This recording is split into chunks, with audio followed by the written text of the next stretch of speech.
മുഖ്യം അധികമാരെയും ചൊല്ലി. ഖ്യാതിയെങ്കിലും ചൊല്ലു, ഖ്യാതി. ആത്മഖ്യാതിരസഖ്യാതിരഖ്യാതിരന്യഥ തഥാ അനിർവചനീയഖ്യാതിരിത്യേതൽ ഖ്യാതിപഞ്ചം.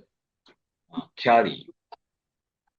ഖകാരം നമുക്ക് ഏറ്റവും ബുദ്ധിമുട്ടുള്ള സ്ഥാപനമാണ് മലയാളികൾക്ക്. ആത്മഖ്യാതി, ഖ്യാതിവാദം എന്ന് പറയും ഇതിനെ. ഈ ഖ്യാതിവാദ സ്ഥലത്ത് എല്ലാം പ്രമേയോ എല്ലാം ഭ്രമവും അല്ല. ചിലരുടെ മതത്തിനനുസരിച്ച് ഭ്രമപ്രമ സാധാരണമായിരിക്കും, ചില സ്ഥലത്ത് ഭ്രമം മാത്രമായിരിക്കും. അങ്ങനെ വ്യത്യാസമുണ്ട്. അതിൽ തന്നെ ആത്മ എന്ന് ഉദ്ദേശിച്ചതേ പരമാത്മാ ജീവാത്മാവൊന്നല്ല. ആത്മാ എന്ന് പറഞ്ഞാൽ അവിടെ ജ്ഞാനം എന്നാണ്. ആ ജ്ഞാനം പോലും അന്ധക്കരണ വൃത്തിജ്ഞാനത്തെ എടുത്താണ് പറയുന്നത്. അത് ബൗദ്ധമതം ആദ്യം അറിയണം. അവരുടെ ഒരു ശ്ലോകം വേറെ തന്നെ കിടക്കുന്നുണ്ട്. അവരുടെ ശ്ലോകം നമ്മൾ അവരെ സംപിണ്ഡിതമാക്കി അവതരിപ്പിക്കുകയാണ്. എന്തൊക്കെയാ? മുഖ്യോ മാധ്യമികോ വിവർത്തമഖിലം ശൂന്യസ്യ മേനേ ജഗത് യോഗാചാരമതേതു സന്ധിമതയസ്താസാം വിവർത്തോഖിലഃ അർത്ഥോഷ്ടിക്ഷണികസ്വസാവനമിതോ ബുദ്ധേതി സൗത്രാന്തികഃ പ്രത്യക്ഷം ക്ഷണഭംഗുരം ച സകലം വൈഭാഷികോ ഭാഷതേ.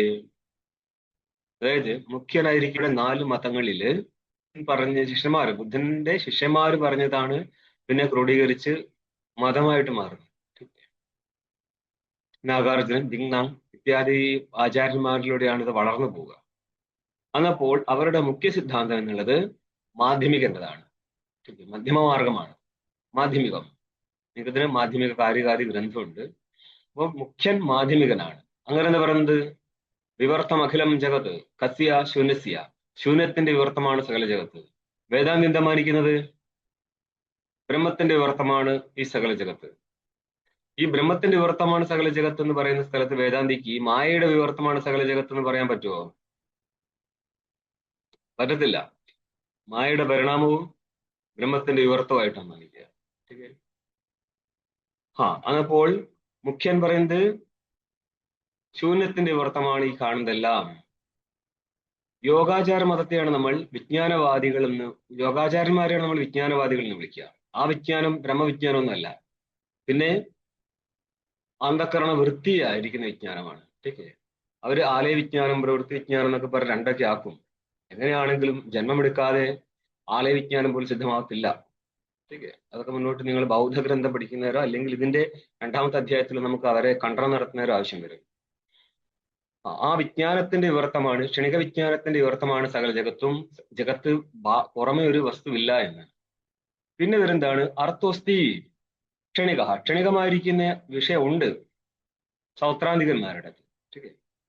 അപ്പോൾ പറയാണ് ക്ഷണികോസ്തി സ്വസ വനിമിതവും. ജ്ഞാനം ഉണ്ടായിക്കഴിഞ്ഞാൽ ജ്ഞാനത്തിന്റെ വിഷയത്തിൽ നമ്മൾ അനുമാനം നടത്തി സിദ്ധിക്കാനേ പറ്റും. പിന്നെന്താണ്? പ്രത്യക്ഷം ക്ഷണഭംഗുരഞ്ച സകലം വൈഭാഷിക ഭാഷതി. ഏറ്റവും നികൃഷ്ടനാണ് ബൗദ്ധന്മാരിലെ വൈഭാഷികൻ. പ്രത്യക്ഷ വസ്തു ഉണ്ട് എന്നും ക്ഷണികമാണ്. ചില സമയത്ത് നമ്മൾ ക്ഷണികവാദം കൊണ്ടുവരുന്നത് വിജ്ഞാനത്തിലെ ക്ഷണികത്വം എടുത്തിട്ടായിരിക്കും.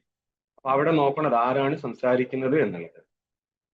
അപ്പോൾ നിങ്ങളുടെ ഇന്നലെ നമ്മൾ ക്ലാസ് എത്തിച്ചത് 13ാമത്തെ പേജിൽ, ബ്രഹ്മസൂത്രം 13ാം പേജ്.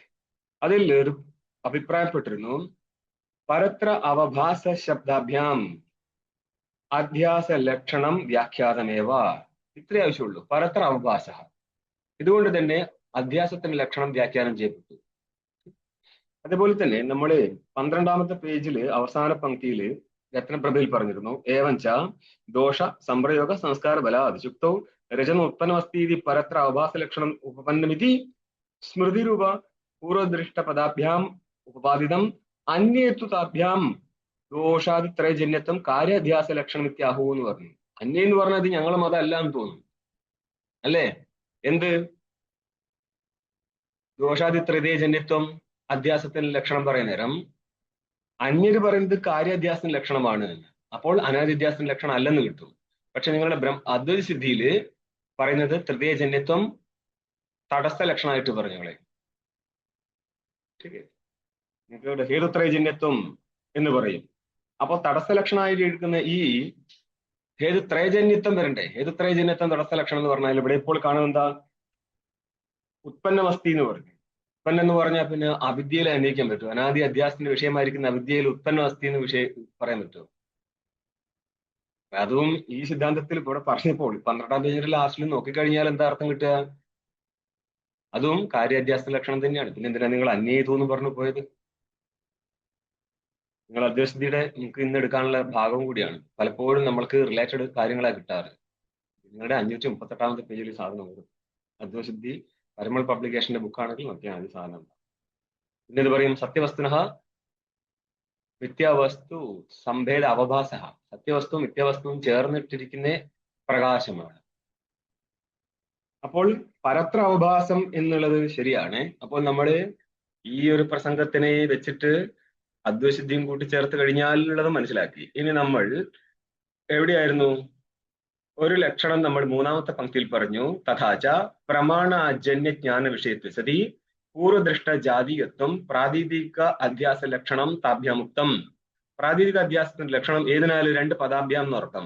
സ്മൃതിരൂപ പൂർവദൃഷ്ട പദാഭ്യാം. എന്താണ് ലക്ഷണം? പ്രമാണത്താൽ ജനിക്കാത്ത ജ്ഞാനത്തിന്റെ വിഷയവും പ്രമാണാജന്യ ജ്ഞാനത്തിന്റെ വിഷയവും പൂർവദൃഷ്ട ജാതീയവുമാണെങ്കിൽ അതെന്തായിരിക്കും? അധ്യസ്ഥ വസ്തുവായിരിക്കും. അപ്പോ ആ അധ്യസ്ഥ വസ്തുവിലിരിക്കുന്ന അധ്യാസം എന്ന് പറയാൻ എന്താ? പ്രമാണാജന്യ ജ്ഞാന വിഷയത്വ സതി പൂർവദൃഷ്ട ജാതീയത്വം. ഇവിടെ നിങ്ങള് പിന്നെ അടുത്തത് എന്താ പറയാൻ നോക്കിയോ? തത്ര സ്മര്യമാണ ഗംഗാദോ അഭിനവ ഘടേച്ച അതിവ്യാപ്തി നിരാസായ പ്രമാണ ഇത്യാദി പദദ്വയം ഇത്യാഹു എന്ന് പറയുന്നു. ഇതില് 2ാമത്തെ ആദ്യം എടുത്തോ. അഭിനവ ഘട്ടം, പുതിയതായിട്ട് ഒരു ഘടം ഉത്പന്നമായതാണ്. ആ ഘടത്തിന്റെ ജ്ഞാനം യഥാർത്ഥ ജ്ഞാനം ഉണ്ടാവൂലേ? അവിടെ ആ ഘട്ടം പൂർവദൃഷ്ട ജാതീയവുമാവല്ലേ? മുമ്പും ഘടത്തെ കണ്ടിട്ടുണ്ട്, ഈ ഘടത്തെ നമുക്ക്. അപ്പൊ ആ വിഷയത്തില് പൂർവദൃഷ്ട ജാതീയത്വം ഉണ്ട്. അങ്ങനെയാണെങ്കിൽ നിങ്ങളുടെ അധ്യാസ ലക്ഷണം അതായത് അർത്ഥാധ്യാസ ലക്ഷണം ഈ വാസ്തവ ഘട്ടത്തിൽ അതിവ്യാപ്തമാവും. ഈ ഘട്ടം വാസ്തവമാണോ അല്ലയോ സിദ്ധാന്തത്തിനനുസരിച്ച്? ഘട്ടം വാസ്തവമായി കഴിഞ്ഞാൽ പിന്നെ ജഗത്തെങ്ങനെ മിഥ്യാവുക? അപ്പൊ എന്ത് പറ്റി? നിങ്ങളുടെ ലക്ഷണാനുസാരം എന്തുണ്ട്? പൂർവദൃഷ്ട ജാതീയത്വം ഇരിക്കും. അങ്ങനെയാണെങ്കിൽ അതിവ്യാപ്തമാവും. എന്താ പ്രസംഗം എന്നോ? ഇത് ദൃഷ്ടാന്തം കാണിക്കുന്ന സ്ഥലമാണ് അന്വേഷിച്ചു കൊണ്ടിരുന്നത്. പ്രാതിഭാസിക സ്ഥലേ പിടിക്കത്തുള്ളൂ. ദാഷ്ടാന്തികമായിരിക്കുന്ന ഘട്ടാതി ജഗത് അധ്യാസ സ്ഥലം കാണിക്കുന്നില്ല ഇവിടെ. കാരണം പൂർവപക്ഷിക്ക് സിദ്ധാന്തിക്കും അഭിമതമായ സ്ഥലമേ എടുത്ത് കാണിക്കത്തുള്ളൂ. ഇത് 2 ക്ലാസ്സിൽ ഞാൻ മുമ്പ് പറഞ്ഞു കഴിഞ്ഞത് അത്. അപ്പോൾ ഒരു ഭാഗം കഴിഞ്ഞ് ഇനി ആദ്യ ഭാഗം നോക്കിയോ. സ്മര്യമാണ് ഗംഗാദോ. അപ്പൊ സ്മര്യമാണ് ഗംഗയിൽ എന്താ പ്രശ്നം? നമ്മളിപ്പോൾ പ്രമാണ അജന്യ ജ്ഞാന വിഷയത്വം എന്ന് പറഞ്ഞത് കൊണ്ട് എവിടെ അതിവ്യാപ്തി ഇല്ല? അഭിനവ ഘടത്തിൽ അതിവ്യാപ്തിയില്ല. കാരണം അത് പ്രമാണജന്യ ജ്ഞാന വിഷയമായിരുന്നു. അപ്പോൾ ലക്ഷണം അന്വയിക്കത്തില്ല. ലക്ഷണത്തിന്റെ വിശേഷണാംശം അവിടെ ഘടിക്കാത്തത് കൊണ്ട് ലക്ഷണം അന്വയം നടക്കത്തില്ല. അതിവ്യാപ്തി ഒഴിവാക്കി കിട്ടും. ഇനിയിപ്പോൾ എത്ര വെച്ചാലാണ് അതിവ്യാപ്തി പറയേണ്ടത്? പ്രമാണാജന്യ ജ്ഞാന വിഷയത്വം എന്ന് വെച്ചാലും അതിവ്യാപ്തി നേരിടും. സ്മര്യമാണ് ഗംഗയെ കണ്ടിട്ട് ഗംഗയെ സ്മരിക്കാൻ പറ്റില്ലേ? അപ്പോ സ്മര്യമാണ് ഗംഗയില് ജ്ഞാന വിഷയത്വം ഉണ്ടോ? സ്മരണം പ്രമാണമാണോ? ഉറപ്പാണ്. അപ്പോൾ സ്മര്യമാണ് ഗംഗയില് പ്രമാണജന്യ ജ്ഞാന വിഷയത്വം ഉണ്ടോ? ഗംഗയുടെ സ്മരണം പ്രമാണജന്യമാണോ? അല്ല. ഇതിനാണ് നമ്മൾ ന്യായം പഠിപ്പിച്ചു കൊടുക്കുന്നത്. അതായത് ജ്ഞാനം 2 വിധം, സ്മൃതി അനുഭവം. അനുഭവം 2 വിധം, യഥാർത്ഥം അയഥാർത്ഥം. യഥാർത്ഥ അനുഭവം 4 വിധമാക്കിയിട്ട് നൈയായികൻ മാനിക്കും, വേദാന്തി 6 വിധമായിട്ട് മാനിക്കും. ठीक ഇപ്രകാരം ഇരിക്കുന്ന ജ്ഞാനങ്ങളിൽ കാരണം ഏതാണ്? അതാണ് പ്രമാണം. അപ്പോൾ സ്മരണം എന്തിൽ വന്നിട്ടില്ല? യഥാർത്ഥ അനുഭവത്തിൽ വന്നിട്ടില്ല. അതുകൊണ്ട് തന്നെ സ്മരണം എന്നുള്ളത് പ്രമാണജന്യോ അല്ല. ഇത് കിട്ടിയോ? ഇങ്ങനെ പുറകോട്ട് പോയിട്ട് മുന്നോട്ട് വന്നിട്ട് അന്യം പിടിക്കുക. അപ്പൊ എന്തായി? പ്രമാണജന്യ ജ്ഞാന വിഷയത്വം സ്മര്യമാണ് ഗംഗാദികളിൽ വന്നില്ലേ? വന്നു. അങ്ങനെയാണെങ്കിൽ സ്മര്യമാണ് ഗംഗയില് അതിവ്യാപ്തി നേരിടും. ഇത് ഒഴിവാക്കാൻ എന്ത് പറഞ്ഞു? പൂർവദൃഷ്ട ജാതീയത്വം. ആ സ്മര്യമാണമായിരിക്കുന്ന ഗംഗ മുമ്പും നമ്മള് സ്മരിച്ചതോ അല്ലെങ്കിൽ കണ്ടതോ അല്ലേ? അതെന്താ? കണ്ട വസ്തുവിനെയല്ലേ ഇവിടെ സ്മരിക്കുന്നത്, പിന്നെ ആ വസ്തുവിനെ സ്മരിക്കാൻ പാടില്ല എന്നുണ്ടോ? ആഹാ. അപ്പൊ അങ്ങനെയാണെങ്കിൽ അവിടെ പൂർവദൃഷ്ട ജാതീയത്വം വരുമോ? പോയി കിളി പോയി. ഇവിടെയാണ് ചെറിയൊരു പ്രശ്നം. ഇത് സ്മര്യമാണ ജാതീയമാണ് ഇരിക്കത്തുള്ളൂ. സ്മര്യമാണ ജാതിയെ ഇരിക്കത്തുള്ളൂ. സ്മര്യമാണ ജാതിയെ ആവത്തുള്ളൂ സ്മരിക്കപ്പെടുന്ന ഗംഗ. ഇവിടെ ഗംഗാത്ത് വരുന്നെങ്കിലും അത് സ്മര്യമാണ ജാതിയാണ്. ദൃഷ്ടജാതി ഇവിടെ ഇരിക്കത്തില്ല. അതുകൊണ്ട് തന്നെ പൂർവ്വദൃഷ്ട ജാതീയമല്ല ഈ സ്മര്യമാണ ഗംഗ. ഈ ഒരു ചെറിയ ഭാഗത്താണ് ലക്ഷണത്തിന് അന്വയിക്കേണ്ടത്. ഇനി നിങ്ങൾ അർത്ഥാധ്യാസത്തിന്റെ ജ്ഞാനാധ്യാസത്തിന്റെ ലക്ഷണം കാണാൻ പോവാണ്. എവിടെയാണ് ചെയ്യാൻ പോകുന്നത്? പരത്ര പരോഭാസ സ്മര്യമാണ സദൃശ പരത്ര പൂർവ്വദൃഷ്ട അവഭാസ. ഇത്രയാണ് നിങ്ങളുടെ ലക്ഷണം. ഇതിനെ വെച്ചിട്ട് നമ്മൾ അർത്ഥാധ്യാസവും ജ്ഞാനാധ്യാസവും സിദ്ധിക്കും. നോക്കിക്കോ. തത്ര അർത്ഥാധ്യാസേ സ്മര്യമാണ സദൃശ പരത്ര പൂർവ്വദർശനാദ് അവഭാസ്യത്തെ ഇതി യോജന. അർത്ഥാധ്യാസത്തിന് എങ്ങനെ യോജന നടത്തണം, ഏതിനെ യോജിപ്പിക്കുകയാണ് എന്ന് പറഞ്ഞാൽ വാക്യാന്റെ എങ്ങനെ നടത്തണം എന്നാണ് യോജന എന്ന് ഉദ്ദേശിച്ചത്. ഈ ലക്ഷണം പറഞ്ഞല്ലോ 13-ാം പേജിൽ 1-ാം പങ്ക്തി 12-ാം പേജിലെയും പങ്ക്തിയിൽ ചേർത്തിട്ട് എന്താണ്? സ്മൃതി സദൃശ പരത്ര പൂർവ്വദൃഷ്ട അവഭാസഹാണ്. ഇതിനെയാണ് പറയുന്നത്. സ്മൃതി സദൃശത്തിന് എന്താർത്ഥം? സ്മര്യമാണ് സദൃശ. സ്മൃതി എന്നുള്ളത് സ്മര്യമാണ് സ്മൃതി എന്ന് അർത്ഥം ചെയ്തു. സ്മൃതിയുടെ വിഷയത്തെ എടുത്തു. ഓക്കെ. അപ്പോൾ സ്മര്യമാണമായിരിക്കുന്ന വസ്തുവിന് സദൃശവും പരത്ര എന്ന് പറഞ്ഞ മറ്റൊരിടത്ത് ആ വസ്തു അല്ലാത്തിടത്ത് പൂർവ്വദർശനാദ് അവഭാസ്യതേ. അവഭാസ്യം എന്ന് പറഞ്ഞാൽ എന്താർത്ഥം? അവഭാസത്തിന്റെ വിഷയം എന്നാ. കർമ്മണി പ്രയോഗമാണ് നടത്തിയത്. അവഭാസ്യതേ പൂർവ്വദർശനം കൊണ്ട് പൂർവ്വജ്ഞാനം കൊണ്ട് സംസ്കാരം കാരണമായിട്ട് പൂർവ്വജ്ഞാന സംസ്കാരം ഉണ്ടാവും. ആ സംസ്കാരത്തിൽ നിന്ന് വസ്തു അവഭാസിക്കപ്പെടുന്നു. അവഭാസിക്കപ്പെടുന്നത് കൊണ്ട് എന്താണിത്? അർത്ഥമാണ്. ഇത് അർത്ഥാധ്യാസത്തിന്റെ ലക്ഷണമാണ്. ഇനി ജ്ഞാനാധ്യാസം കണ്ടോ? ജ്ഞാനാധ്യാസത്തു ജ്ഞാനാധ്യാസത്തിലായിരിക്കട്ടെ ലക്ഷണത്തിന്റെ അന്വയം എങ്ങനെയാണ് എന്നാണെങ്കിൽ സ്മൃതി സദൃശ പരത്ര പൂർവ്വദർശനാദ് അവഭാസ ഇതി വാക്യം യോജനയമിതി സംക്ഷേപ. സ്മൃതി സദൃശ ഇവിടെ സ്മരണസ്മൃതി എന്ന് അന്വയിക്കുക. ठीक സ്മൃതി രൂപ പരത്ര പൂർവ്വദൃഷ്ട അവഭാസ എന്നല്ലേ. അപ്പം സ്മൃതിക്ക് സദൃശമായിട്ട് സ്മരണസ്മൃതി. സ്മൃതി എപ്രകാരം ഇരിക്കുമോ? സ്മൃതി എപ്രകാരമായിരിക്കും? സംസ്കാരജന്യം. അധ്യാസം എപ്രകാരമായിരിക്കും? ജ്ഞാനാധ്യാസം സംസ്കാരജന്യം. ठीक അപ്പോൾ സ്മൃതിക്ക് സദൃശം പരത്ര പൂർവ്വദർശനാദ് അവഭാസ. പരത്ര അവഭാസം ആ വസ്തു അല്ലാത്തയിടത്ത് അവഭാസിക്കുകയാണ്. എങ്ങനെ? പൂർവ്വദർശനം കാരണമായിട്ട്, മുമ്പുണ്ടായിരിക്കുന്ന ജ്ഞാനം കാരണമായിട്ട്. അവഭാസത എന്ന് പറഞ്ഞിട്ടില്ല, അവഭാസ എന്ന് പറഞ്ഞത്. എന്ന് പറഞ്ഞ അർത്ഥം ജ്ഞാനം, പ്രകാശം എന്നർത്ഥം. ഇത് വാക്യയോജന. ഇപ്രകാരം വാക്യത്തെ യോജിപ്പിക്കുക. അപ്പോൾ ജ്ഞാനാധ്യാസവും കിട്ടി. ഒറ്റ വാക്യത്തിൽ തന്നെ നമ്മൾ ജ്ഞാനാധ്യാസവും അർത്ഥാധ്യാസവും അന്വയിച്ചു കഴിഞ്ഞു. ഇത്രയും അർത്ഥത്തെ ഗർഭത്തിൽ വെച്ചും കൊണ്ടാണ് ഒരു പങ്ക്തി ഭാഷ്യകാരൻ എഴുതി വെച്ചിരിക്കുന്നത് എന്നർത്ഥം. മനസ്സിലായോ? അവരത്രയും ആലോചിച്ച് പിടിച്ചിട്ട് ഇവരൊക്കെ എഴുതുന്നതിനെ ഒരു സെന്റൻസിന് ഒരു 10 അർത്ഥം ഉണ്ടാക്കാന്നുള്ള കണ്ടീഷനിൽ എഴുതി വെക്കത്തുള്ളൂ. നനു അധ്യാസേ വാദി വിപ്രതിപത്തേഹേ കഥം ഉക്തലക്ഷണ സിദ്ധിത്യാശങ്ക്യ അധിഷ്ഠാന ആരോപ്യ സ്വരൂപ വിവാദേപി പരത്ര പരാവഭാസ ഇതി ലക്ഷണേ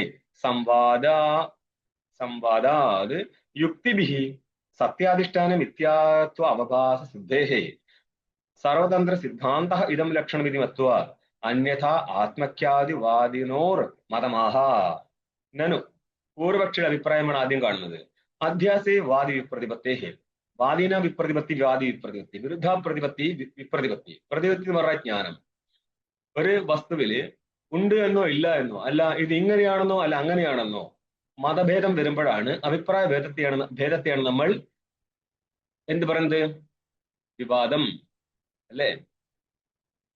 വിപ്രതിപത്തി, വിവാദം എന്നൊക്കെ പറയുന്നത്. വാദികൾ തമ്മിലുള്ള വിപ്രതിപത്തിയാണ് വാദി വിപ്രതിപത്തി എന്ന് പറയുന്നത്. വാദികൾ തമ്മിലുള്ള വിപ്രതിപത്തി. ജഗത് മിഥ്യാനവ, ഇത് വിപ്രതിപത്തിയാണ്. വിപ്രതിപത്തി വാക്യം മധ്യസ്ഥേന അദ്വൈതസിദ്ധിയിൽ കണ്ടിട്ടുണ്ടോ? ഇതാണ് ആദ്യം പ്രസംഗം തരിക. സിദ്സുഖി അല്ല എങ്ങനെ വരിക? ഉപപാദനീയം, മധ്യസ്ഥനാൽ ആദ്യം നിരൂപണം നടത്തണം. എന്ത്? പ്രതിപത്തി വാക്യം.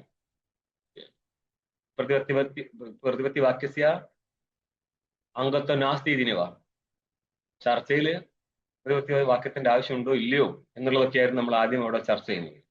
അപ്പൊ ഇവിടെ എന്താ ചോദിക്കുന്നത്? അധ്യാസേ വാദി പ്രതിപത്തെ. അധ്യാസം ഉണ്ട് എന്ന് വേദാന്തിയും ഇല്ല എന്ന് അന്യമതസ്ഥർ എല്ലാവരും ഒറ്റക്കെട്ടായിരിക്കും കാര്യത്തിൽ. ഒറ്റക്കെട്ടെന്ന് പറയാൻ പറ്റത്തില്ല കേട്ടോ. അതൊക്കെ ഇപ്പം പൊളിച്ച് കൈത്തരും. പുറകോട്ട് വരുന്നത് അവരുടെ മതം കൊണ്ടുവന്നിട്ട് ഖണ്ഡനം നടത്താൻ പോവുകയാണ്. എല്ലാവരും അധ്യാസം മാനിക്കുന്ന രീതിയിലാക്കി തരും. ഇവിടെ ഒരു ഞങ്ങൾ നിൽക്കുന്ന സ്ഥലത്ത് ഒരു ബൗദ്ധനുണ്ട്. ഞാൻ ഇന്നലെ കക്ഷിയോട് വെച്ച് നിനക്ക് ബൗദ്ധ ഗ്രന്ഥമൊക്കെ പഠിച്ചിട്ടുണ്ടോ? ഞാൻ ശ്രീലങ്കയിൽ നിന്ന് പഠിച്ചാണ്. അപ്പൊ ഞാൻ ചോദിച്ചു, ഈ മാധ്യമിക കാരിക പഠിക്കാൻ ആരെ ഫോളോ ചെയ്യുന്നതായിരിക്കും നല്ലത്? അപ്പൊ ഞാൻ അങ്ങോട്ട് പറഞ്ഞു, ഞാൻ എന്നോട് ആരെയും ചോദിച്ചു കഴിഞ്ഞാൽ ഞാൻ പറയും കൈലാസ് മണ്ഡലേശ്വരെ ഫോളോ ചെയ്തു. അതുപോലെ നിങ്ങൾക്ക് ആരെ പറയാൻ പറ്റും?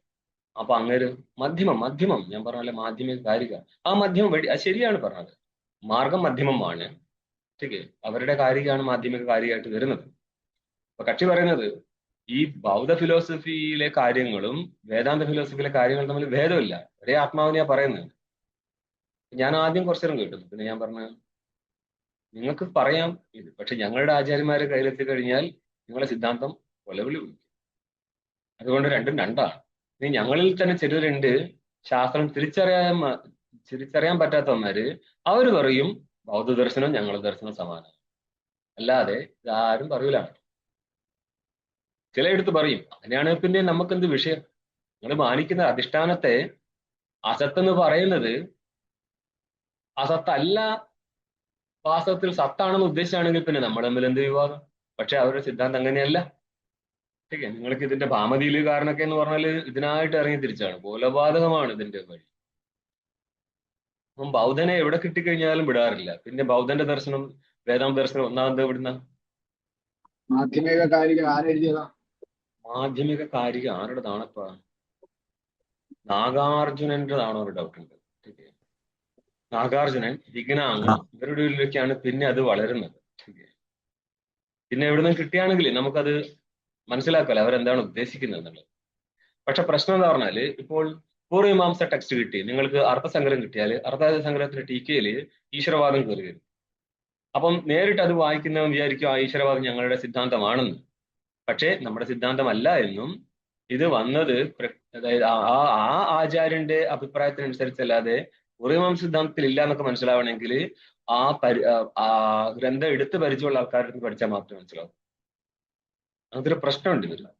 പല ഗ്രന്ഥങ്ങളും പിൽക്കാലത്ത് അദ്വൈത വേദാന്തത്തിനനുസരിച്ച് ടേൺ അടിച്ചിട്ടുണ്ട്. നമുക്ക് തിരിച്ചറിയാൻ പറ്റില്ല, വലിയ പാടാ. സാഖ്യന്മാരിൽ തന്നെ ശേഷര സാഖ്യമുണ്ട്, നിരീശ്വര സാഖ്യമുണ്ട്. അപ്പൊ നിങ്ങൾ ആരുടെ കൂടെ പോകുന്നുള്ളതാ?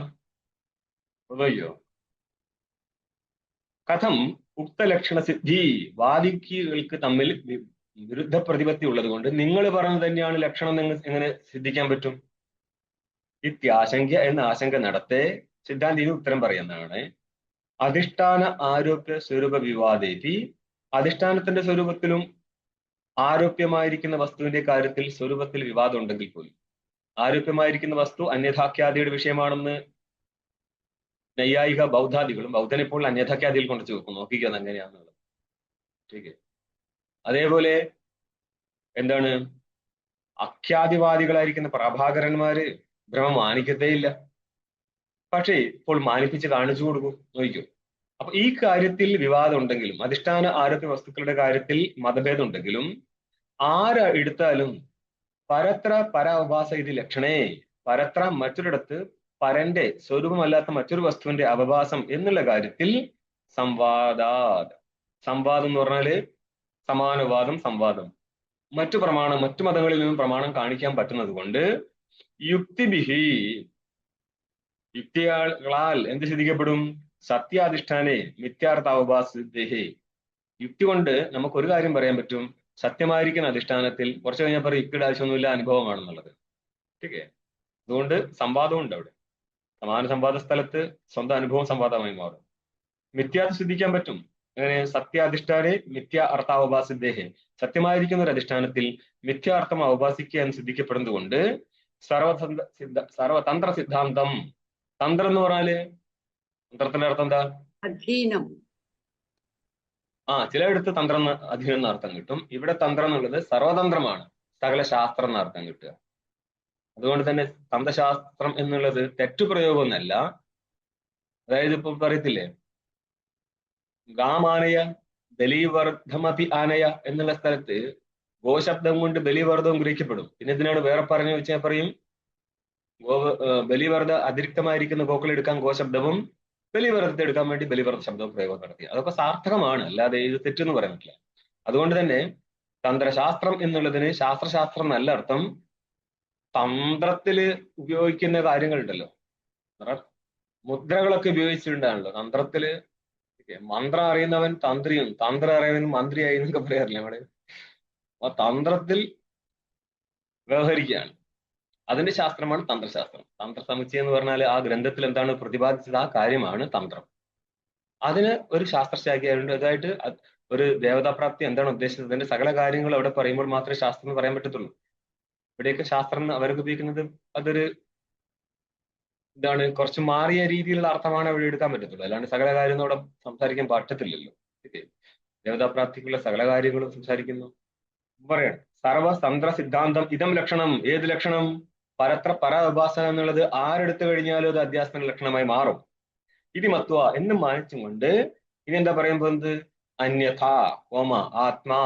അന്യതാത്മഖ്യാതി അല്ല, അന്യതാഖ്യാതി ആത്മഖ്യാതി എന്ന് രണ്ടാക്കുക. ഖ്യാതി വാദിനോർ മതമാഹ. ആദ്യം രണ്ടുപേരെടുത്ത് കാണിക്കുകയാണ്, ബാക്കി നമുക്ക് മുന്നോട്ട് കാണാം.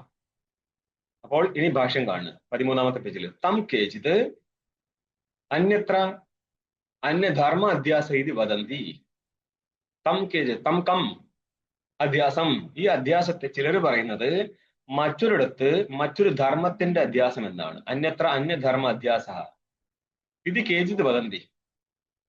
കഹ കൗക്കെ കേചിത് ചിലർ വദന്തി. ചിലർ ഇങ്ങനെ പറയുന്നു. എന്താ പറയുന്നത്? മറ്റൊരിടത്ത് അന്യധർമ്മത്തിന്റെ അവഭാസമാണെന്ന്. ഇനി ഇതിനെ വിശദീകരിക്കാണ്. ടീക്ക കാണു. കേചിത്, ഇതിൽ ആരാ കേചിത് ആദ്യം വരുന്നത്? അന്യതാഖ്യാതിവാദികൾ. അന്യതാഖ്യാതിവാദികൾ ആരാ? നൈയായിക വൈശേഷികന്മാർ.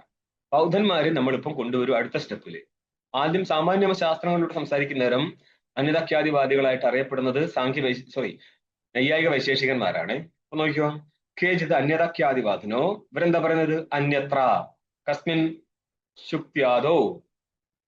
അന്യത്ര ശുക്തി രജ്ജു ഇത്യാദി സ്ഥലങ്ങളിൽ അന്യധർമ്മസ്യ അന്യന്റെ ധർമ്മത്തെ. അപ്പൊ അന്യനാര, അന്യന്റെ ധർമ്മം എന്താന്നുള്ളതാണ് ഇനി വിശദീകരിക്കുന്നത്. സ്വ അവയവധർമ്മസ്യ. സ്വപദം കൊണ്ട് രജതത്തെ എടുത്തോ. സ്വ അവയവം ആരായിരിക്കും? സ്വപദം കൊണ്ട് രജതത്തെ എടുത്താല് സ്വ അവയവമാണ് രജതാവയവം. രജതത്തിന്റെ അവയവത്തിൽ ആരിരിക്കും? രജതത്വം. രജതത്തിന്റെ അവയവത്തിൽ രജതം കയറിയിരിക്കോ? ഘടത്തിന്റെ അവയവത്തില് ഘടത്തം കയറിയിരിക്കോ? രജതം ഇരിക്കും. രജതത്തിന്റെ അവയവത്തിൽ രജതം ഇരിക്കും. അപ്പൊ നോക്കിയോ, സ്വ അവയവധർമ്മസ്യ. സ്വപദം കൊണ്ട് രജതത്തെ എടുത്താല് സ്വ അവയവമായ രജതാവയവം, അതിന്റെ ധർമ്മമാണ് അവിടെ ഇരിക്കുന്ന വസ്തു. ആരാ? സ്വ തന്നെ. നീ നോക്കി എന്താ? ദേശാന്തരസ്ഥ രൂപ്യാതെ. കണ്ടോ? ദേശാന്തരസ്ഥ രൂപ്യത്തെ സ്വ അവയവധർമ്മമാക്കി എടുത്തിട്ടുണ്ടെങ്കിൽ സ്വപദം കൊണ്ട് ദേശാന്തരത്തിലിരിക്കുന്ന രൂപ്യവും സ്വന്തം അവയവം കൊണ്ട് രൂപ്യത്തിന്റെ അവയവവും, രൂപ്യം എന്ന് പറയാൻ രജതം, അതിലിരിക്കുന്ന ധർമ്മം ആരായിരിക്കും? രജതം തന്നെയാണ്. ഈ രജതത്തിന്റെ അധ്യാസം എവിടെ നടക്കുന്നു? ശുക്തിയിൽ നടക്കുന്നു. അപ്പോൾ അന്യത്ര എന്ന് പറഞ്ഞാല് രജതത്തിൽ ഭിന്നമായിരിക്കുന്ന അന്യപദാർത്ഥമാണ് ശുക്തി. അവിടെ ഇരിക്കുന്ന അന്യ ധർമ്മമാണ് രജതം. അതിന്റെ അവഭാസം നടക്കുന്നു. ശുക്തിയിൽ രജതത്തിന്റെ അവഭാസം നടക്കുന്നു. ശരിക്ക് നിങ്ങൾ തർക്കസംഗ്രഹം മുതൽക്ക് കാണുക. തദ്വതി തത്പ്രകാരകോ അനുഭവോ എന്നാ. പ്രകാര ശബ്ദം കൊണ്ട് എന്താ പറഞ്ഞത്? തദ്വതി തത്പ്രകാരകോ. പ്രകാര ശബ്ദം കൊണ്ട് എന്താ പറഞ്ഞത്? പ്രകാരിഭൂതോ തദ്വതി തത്പദം കൊണ്ട്. തത്പദം കൊണ്ട് തത്പ്രകാരിഭൂതോ ധർമ്മോ ഗ്രാഹ്യ എന്ന് പറയും. ഘടത്വപതി ഘടത്വപ്രകാരക ജ്ഞാനം, അത് സാമാന്യമായിട്ട് എടുത്ത് പറയാണ് തത്പദം. അപ്പൊ തത്പദം കൊണ്ട് എന്തെടുക്കണം എന്ന് പറഞ്ഞാൽ പ്രകാരിഭൂത ധർമ്മത്തെ എടുത്തോളം എന്ന് പറയും. അപ്പൊ ഘടത്വപതി ഘടേ ഘടത്വപ്രകാരക ജ്ഞാനമാണെങ്കിൽ യഥാർത്ഥം. ഘടവതി കസ്മിൻ ഘടവതി ഭൂതലെ ഘടപ്രകാരക ജ്ഞാനം യഥാർത്ഥം. ഇത് അവിടെ ഇല്ലാത്തത് കൊണ്ട് എക്സ്ട്രാ പറഞ്ഞത് എന്താണ്? അതും ഇല്ല ഇതും ഇല്ല. ദേശാന്തരസ്ഥ രൂപ്യാദേ അധ്യാസ ഇതി വദന്തി. ഇനി അടുത്തത് ഈ അന്യതാഖ്യാതി സ്ഥലത്ത് തന്നെ നമ്മൾ ബൗദ്ധന്മാരിലെ രണ്ടാമനെ കൊണ്ടുവരിക. ബൗദ്ധന്മാരിലെ രണ്ടാമനാരാ? യോഗാചാര്യൻ. യോഗാചാരൻ എന്ന് പറഞ്ഞ വേറെ പേരെന്താ? വിജ്ഞാനവാദി. അപ്പൊ നോക്കിയോ, വിജ്ഞാനവാദിയുടെ മതമാണ് വരാൻ പോകുന്നത്. അതായത് ആത്മഖ്യാതി എന്നുള്ള സ്ഥലത്ത് ആത്മശബ്ദത്തിന് അർത്ഥം എന്താ? ജ്ഞാനെന്നാ. അതായത് ആ മതത്തിനനുസരിച്ച് ആത്മഖ്യാതിർ അസത്ഖ്യാതിർ അഖ്യാതി ഖ്യാതിരന്യത തഥാ നിർവചന ഖ്യാതിർ ഇത്യേത് ഖ്യാതി പഞ്ചകം ഇത്യേവം ഖ്യാതി പഞ്ചകം ഇത്യേത് ഖ്യാതി പഞ്ചകം എന്ന് എഴുതിയാലും വലിയ വിഷയമൊന്നും. അപ്പൊ ആത്മാന്ന് ഉദ്ദേശിച്ചത് അവിടെ ജ്ഞാനമാണ്. അതായത് പുറമെ വിഷയങ്ങളില്ല എന്നും പുറമെ കാണുന്ന വിഷയങ്ങളെല്ലാം തന്നെ വിജ്ഞാനത്തിന്റെ വിവർത്തം മാത്രമാണ് എന്നാണ് വിജ്ഞാനവാദികളുടെ മതം. ഓക്കെ. മുഖ്യനായിരിക്കുന്ന മാധ്യമികൻ പറയുന്നത് ഈ വസ്തുക്കളെല്ലാം തന്നെ അസത്തായിരിക്കുന്ന നിത്യവസ്തുവിന്റെ വിവർത്തം മാത്രമാകുന്നു. ഇവിടെ മറ്റൊരു വസ്തുവില്ല. പിന്നെ ഈ വസ്തു മിഥ്യയാണ്. മിഥ്യ എന്ന് പറഞ്ഞാൽ ഇല്ലാത്തതാണ്. കാരണം എന്താ? ഉള്ളത് അസത്താണ്. അപ്പൊ രണ്ട് കഴിഞ്ഞു. പിന്നെ ആരാ? ആത്മഖ്യാതി അസത്ഖ്യാതി. അസത്തിന്റെ ഖ്യാതിയും കഴിഞ്ഞു. ഇത് രണ്ടും ബൗദ്ധന്മാർക്ക് അനുസരിച്ച് വന്നേ. അഖ്യാതി എന്ന് പറഞ്ഞാൽ ഖ്യാതിയുടെ അഭാവമാണ്. അതായത് ഭേദം ഉണ്ടായിട്ടും ഭേദത്തെ തിരിച്ചറിഞ്ഞില്ല. ഇത് ബ്രഹ്മസ്ഥലത്തും ബ്രഹ്മസ്ഥലത്തും സമാനമായിട്ട് അങ്ങനെ ഇരിക്കും. കയറും സർപ്പവും തമ്മിൽ ഭേദമുണ്ടായിട്ടും നമ്മൾ കയറും സർപ്പവും തമ്മിലുള്ള ഭേദം തിരിച്ചറിഞ്ഞില്ല. അതേപോലെ കയറിന്റെ ജ്ഞാനം പ്രത്യക്ഷമാണ്, സർപ്പത്തിന്റെ ജ്ഞാനം സ്മരണമാണ്. സ്മരണവും പ്രത്യക്ഷവും ആയിട്ട് പോലും നമ്മൾ അതിന്റെ ഭേദം തിരിച്ചറിഞ്ഞില്ല. ഈ ഭേദം തിരിച്ചറിയാത്തത് കൊണ്ട് ഇതിനെന്ത് പറയും? അഖ്യാതി, ഖ്യാതിയുടെ അഭാവമാണ്. ഭേദജ്ഞാനം ഉണ്ടായില്ല. ഈ ഭേദജ്ഞാനം ഇല്ലാത്തത് കൊണ്ട് ഭ്രമം ഉണ്ടായിന്നല്ല അവർ പറയുന്നത്. ഈ തിരിച്ചറിവില്ലായ്മ കൊണ്ട് വിശിഷ്ട വ്യവഹാരം നടക്കുന്നു എന്ന് മാത്രം. ഓക്കെ, ഇത് സർപ്പമാണ് എന്നുള്ള വ്യവഹാരമേ മാനിക്കത്തുള്ളൂ. ആ വ്യവഹാരം എന്താണ്? തിരിച്ചറിവില്ലായ്മ കൊണ്ട് വന്നിരിക്കുന്ന വ്യവഹാരം ബ്രഹ്മമായിട്ട് മാനിക്കത്തില്ല. പക്ഷെ സിദ്ധാന്തി പറയും തിരിച്ചറിവില്ലേ പിന്നെ ബ്രഹ്മ അല്ലാതെ പിന്നെ എന്ത് മാനിക്കുന്നേ? ആത്മഖ്യാതി രസഖ്യാതി അഖ്യാതി. ഖ്യാതിരന്യഥ എന്നുള്ളത് തിരിച്ചിട്, അന്യഥ ഖ്യാതിനാക്ക്. അതാണ് നമ്മൾ ഇപ്പോൾ പറഞ്ഞിരിക്കുന്ന നൈയായിക വൈശേഷിക സിദ്ധാന്തം. അവരിലേക്കാണ് നമ്മളിപ്പോ ആത്മഖ്യാതി കൂടി കൊണ്ടുപോകാൻ പോകുന്നു കേട്ടോ. ബ്രഹ്മസ്ഥലത്തേക്ക് ഇങ്ങനെ കൊണ്ടുപോകുന്നത്, അന്യഥാഖ്യാതി സ്ഥലത്തേക്ക് കൊണ്ടുപോകുന്നതിന്. എന്താണ് ആത്മഖ്യാതി അന്യഥാഖ്യാതി എന്ന് പറഞ്ഞാല് ശുക്തി രജതത്വേന ഭാസത്തെ എന്ന് നൈയായികന്മാർ പറയും. ശുക്തിയാണ് രജത രൂപത്തിൽ ഭാസിക്കുകയാണ്. അപ്പൊ എന്താ അന്യഥാഖ്യാതി. പിന്നെ നിങ്ങളുടെ അവശേഷിച്ചതാണ് അനിർവചനീഖ്യാതിവാദികളായിരിക്കുന്ന വേദാന്തികൾ. ഈ ജഗത്തിന്റെ അത് ബ്രഹ്മസ്ഥലാണെങ്കിലും വേണ്ടിയില്ല, പ്രമാസ്ഥലാണെങ്കിലും വേണ്ടിയില്ല. പ്രമാസ്ഥലത്ത് അധിഷ്ഠാനമായിരിക്കുന്ന ബ്രഹ്മം ജഗതാകാരത്തിൽ ഭാസിക്കുന്നു. നമ്മൾ ബ്രഹ്മം എന്ന് പറയുന്ന സ്ഥലത്ത് എന്ന് പറയുന്ന ദൃഷ്ടാന്ത സ്ഥലത്ത് കയറ് സർപ്പരൂപത്തിൽ ഭാസിക്കുന്നു. ഈ അഖ്യാതിവാദികളായിരിക്കുന്ന പ്രഭാകര സിദ്ധാന്തത്തിനനുസരിച്ച് കയറിലെ സർപ്പസ്ഥലത്തും കയറും സർപ്പം തമ്മിൽ ഭേദമുണ്ടോ? ഭേദമുണ്ട്. ഭേദത്തിന്റെ അറിവുണ്ടായോ? ഇല്ല. ഓക്കെ, ഭേദത്തിന്റെ അറിവില്ലാത്തത് കൊണ്ട് ഏത് വ്യവഹാരം വരും? ഇത് സർപ്പമാണ് എന്നുള്ള വ്യവഹാരം വരും. ഓക്കെ, അതിന് ആഗ്രഹം, ഭേദാഗ്രഹ നിബന്ധനമായിരിക്കുന്ന വ്യവഹാരം. ഒരു വാസ്തവ കയറെന്ന് കരുതുക, അവിടെ അസംസർഗാഗ്രഹം എന്ന് പറയും. ഇതാണ് ഇതിന്റെ ടൂള് കൊണ്ടുപോകേണ്ട രണ്ട് സ്ഥലത്തേക്കും. അസംസർഗത്തിന്റെ ആഗ്രഹം. ഇപ്പോൾ പ്രമാസ്ഥലം എടുത്തോ. ഒരു കയറിനെ കയറായിട്ട് കാണുന്ന സ്ഥലത്ത് കയറിന്റെ സംസർഗമുണ്ടോ? താദാത്മ്യം. കയറിന്റെ സംസർഗമില്ല. ശരി. അസംസർഗം ഉണ്ടോ? അസംസർഗം ഇല്ല. അസംസർഗം ഇല്ലാത്തത് കൊണ്ട് അസംസർഗത്തിന്റെ ഗ്രഹം നടക്കുവോ? നടക്കത്തില്ല. അപ്പോൾ പ്രമാസ്ഥലത്തും അസംസർഗ ആഗ്രഹം കൊണ്ട് വ്യവഹാരം നടക്കും. കയറിൽ സർപ്പത്തെ കാണുന്ന സമയത്ത് കയറില് സർപ്പത്തിന്റെ സംസർഗം ഉണ്ടോ? അസംസർഗം ഉണ്ടോ? അസംസർഗ ഗ്രഹം നടന്നാല് ഇത് സർപ്പം വ്യവഹരിക്കാൻ പറ്റുമായിരുന്നോ? ഇല്ല. അപ്പോ അസംസർഗത്തിന്റെ ആഗ്രഹം ഉണ്ടോ? എവിടെ? കയറിലെ സർപ്പസ്ഥലത്തും അസംസർഗത്തിന്റെ ആഗ്രഹം, അജ്ഞാനവും ഈ അസംസർഗ ആഗ്രഹം കൊണ്ട് ഇത് സർപ്പമാണ് എന്നുള്ള വ്യവഹാരം നടക്കും. രണ്ട് സ്ഥലത്തേക്കും ഒരേ യുക്തി അടിച്ചു വരും. കുറച്ച് ബുദ്ധിമുട്ടാണ് ഈ സാധനം പ്രാഭാകര സിദ്ധാന്തം തലകേറ്റാൻ. അപ്പൊ ഇനി നോക്കിക്കോ. ആത്മഖ്യാതിവാദിനസ്തു ബാഹ്യ ശുക്തി അതോ ബുദ്ധിരൂപ ആത്മനോ ധർമ്മസ്യ രജതസ്യ അധ്യാസ. ബുദ്ധിരൂപമാണ് എല്ലാ വസ്തുക്കളും. അതായത് പുറമെ ഒരു വസ്തുവില്ല. ബുദ്ധി എന്നുള്ള ജ്ഞാനമാണ്, വൃത്തിജ്ഞാനത്തെയാണ് ഇപ്പം ബുദ്ധി എന്ന് പറയുന്നത്. അല്ലാണ്ട് ആ വൃത്തി മത്തായിരിക്കുന്ന ബുദ്ധി എടുത്തിട്ടല്ല ഇവർ സംസാരിക്കുന്നത്. കാരണം ക്ഷണിക വിജ്ഞാനവാദികളാണ് ഇതെല്ലാം. ക്ഷണിക വിജ്ഞാനം, അതായത് ക്ഷണത്തിന്റെ അർത്ഥം തന്നെ നൈയായികന്മാർ പറയുന്നത് തൃതീയ ക്ഷണ വൃത്തി ധ്വംസ പ്രതിയോഗിത്വം എന്നാ. ഉത്പത്തി ഒന്നാം ക്ഷണത്തിൽ, രണ്ടാം ക്ഷണത്തിൽ സ്ഥിതി, മൂന്നാം ക്ഷണത്തിൽ വരുന്ന ധ്വംസം. അതിന്റെ പ്രതിയോഗി ആരാണോ അതിനെയാണ് ക്ഷണികമെന്ന് ആര് പറയുന്നത്? നൈയായിക വൈശേഷികന്മാര്. പക്ഷെ ബൗദ്ധ സിദ്ധാന്തത്തില് ഉത്പത്തി ക്ഷണവൃത്തി ധ്വംസ പ്രതിയോഗിത്വം എന്നാണ്. ഉത്പന്നമാവുന്ന അതേ ക്ഷണത്തിൽ തന്നെ അതിൽ ധ്വംസവും നേരിടും. ഉത്പത്തി നൈയായിക നോക്കിക്കോ, ഉത്പത്തി, സ്ഥിതി, നാശം. അപ്പൊ തൃതീയ ക്ഷണത്തിലാണ് നാശം. അപ്പൊ തൃതീയ ക്ഷണത്തിൽ നാശം നേരിടുന്നത് യാതൊന്നിനാണോ അതാണ് തൃതീയ ക്ഷണവൃത്തി ധ്വംസത്തിന്റെ പ്രതിയോഗി. ജ്ഞാനം ഉത്പന്നമായി സ്ഥിതമായി തൃതീയ ക്ഷണത്തിൽ ഏത് ജ്ഞാനവും നഷ്ടപ്പെട്ടു പോകും. ഏത് ജ്ഞാനം ഒഴിച്ചിട്ട്? അപേക്ഷാബുദ്ധി എന്നുള്ള ജ്ഞാനം ഒഴിച്ചിട്ട് ബാക്കിയെല്ലാം തൃതീയ ക്ഷണത്തിൽ നശിക്കുന്ന ബുദ്ധികളാണ്. അപ്പൊ തൃതീയ ക്ഷണവൃത്തി ധ്വംസ പ്രതിയോഗിത്വം ക്ഷണികത്വം എന്നാണ് നൈയായി വൈശേഷികന്മാര്. പക്ഷെ ബൗദ്ധ സിദ്ധാന്തത്തിൽ ഉത്പത്തി ക്ഷണവൃത്തി ധ്വംസ പ്രതിയോഗിത്വം. ഉത്പന്നമാവുന്ന ക്ഷണത്തിൽ ധ്വംസം ഉണ്ടാവും. ആ ക്ഷണത്തിൽ ഉത്പത്തിയാണോ ഉണ്ടായത്, ധ്വംസമാണോ ഉണ്ടായത്? ഇത് ബൗദ്ധനെ കൊണ്ടല്ലാതെ വേറെ ആരും കൊണ്ടും ശരിക്ക് നടക്കുവോ പരിപാടികളൊക്കെ? അപ്പൊ നോക്കിയോ, ആത്മഖ്യാതിവാദികളായിരിക്കട്ടെ ബാഹ്യ ശുക്തിയാതോ, ഇത് അവന്റെ മതം എടുത്ത് സംസാരിക്കുക കേട്ടോ. ഇതും കൊളാക്കും. ബാഹ്യശുക്തി എന്ന് പറയാൻ പോലും നിന്നെ കൊണ്ട് പറ്റത്തില്ല. കാരണം ബാഹ്യശുക്തി ആരാ? അതും ബുദ്ധിയുടെ ബുദ്ധി തന്നെയല്ലായിരുന്നു. അത് മാനിച്ചുകൊണ്ട് പോവുകയാണ് ആ വെടി. ബാഹ്യശുക്തി അതോ ബുദ്ധിരൂപ ആത്മനോ ധർമ്മസ്യ രജതസ്യ അധ്യാസ. ബുദ്ധി ആയിരിക്കുന്ന ആത്മാവിന്റെ അർത്ഥം ഇവിടെ ആത്മഖ്യാതി സ്ഥലത്ത് ആത്മാ എന്നുള്ളത് ബുദ്ധിയാണ്. അപ്പം ബുദ്ധിയുടെ അധ്യാസം എന്ന് പറയുന്ന അർത്ഥം ബുദ്ധിയുടെ ധർമ്മമാണ് എന്ത്? രജതം. ബുദ്ധിയുടെ ധർമ്മം എന്ന് പറഞ്ഞാല് ബുദ്ധിയുടെ ഇവിടെ ശരിക്കും ബുദ്ധി സ്വരൂപം എന്നേ അർത്ഥം എടുക്കാൻ പറ്റത്തുള്ളൂ. അല്ലാതെ ബുദ്ധിയുടെ ധർമ്മം വൃത്തിയാത്മകം എന്നതിന് അർത്ഥമില്ല. കാരണം വൃത്തിയെ തന്നെയാണ് ഞാനെന്ന് ഇവിടെ പറയത്തുള്ളൂ. അപ്പൊ ബുദ്ധിസ്വരൂപമായിരിക്കുന്ന ആത്മാവിന്റെ ധർമ്മമായിരിക്കുന്ന രജതത്തിന്റെ അധ്യാസം എവിടെ നടന്നു? ബാഹ്യശുക്തിയിൽ നടന്നു. ഇതിനെ വിശദീകരിക്കാണ്. ആന്തരസ്യ രജതസ്യ, അന്തർഭവം ആന്തരം, ബുദ്ധിയിലിരിക്കുന്നതാണ് രജതം. ബഹിർവത് അവഭാസഹ ഇതി വദന്തി. ബഹിർവത് പുറമെ ഇരിക്കുന്നത് പോലെ അവഭാസിക്കുകയാണ്. വാസ്തവത്തില് ബുദ്ധി എവിടെയാ?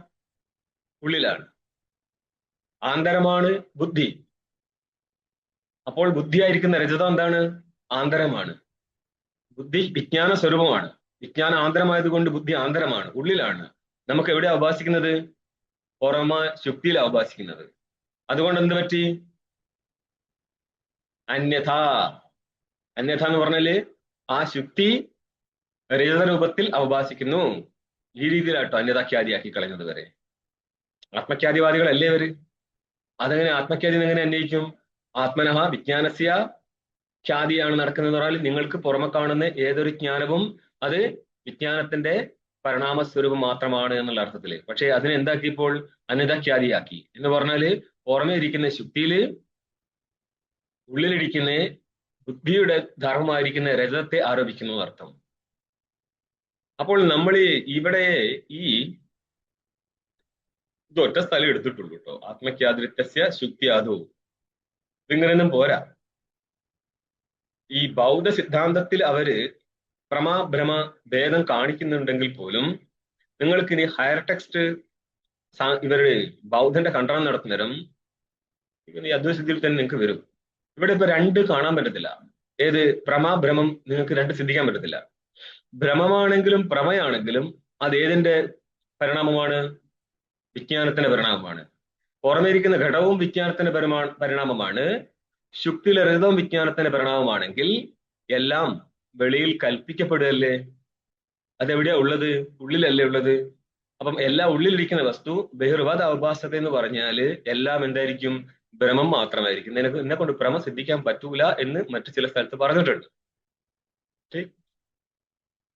അഖ്യാതി മതമാഹ. അഖ്യാതിവാദി ആരാ? ഖ്യാത്യഭാവം എന്നർത്ഥം. പ്രാഭാകരന്മാർ. പ്രഭാകരന്റെ കുഞ്ഞുങ്ങളെയാണ് പ്രാഭാകരാഹ എന്ന് പറയുന്നത്.